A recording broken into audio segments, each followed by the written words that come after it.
انسي اي وصفة وتعالي نعمل الوصفة الخطيرة دي. معلقة زبدة وشوية زيت، والطاسة بتاعتك تكون سخنة، وانزلي بأي قطعية من نوعية اللحمة تاخد صدمة كده وتغير لون. الخطوة دي مهمة جدا. هنزل عليها بقى بورق لوري وحبهان وفلفل اسمر وجزراية وبصلاية وطماطماية كده، وانزل عليها بالمية السخنة واسيبها بقى تستوي. عندنا بقى فريك الضحى، انا بجيب فريك الضحى حلو قوي ونضيف، وابدأ اغسله كويس جدا مرة واتنين وتلاتة لحد ما يبقى معاكي زي الفل. طاسة بقى ومكعب من الزبدة ومعلقة زيت، وابدأ اشوح بقى الفريك بعد ما بقى كده زي الفل، ونضيف معاه بصلاية مفرومة وملح وفلفل اسمر وسبع بهارات.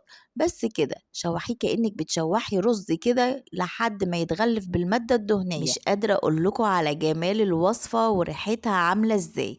اللحمة بتاعتنا استوت والشوربة بتاعتنا حلوة جدا. هنزل بالشوربة على الفريك واحط قطع اللحمة على الوش، واغطيها بفويل ألمونيوم، وادخلها فرن على درجة حرارة 180 في الرف اللي قبل الفرن على طول. بتاخد نص ساعة، ساعة الا ربع، وبيطلع معاكي مفلفل وخطير وطعمه يجنن. جربوه، ولو عجبك الفيديو لايك وشير وسبسكرايب لقناتنا.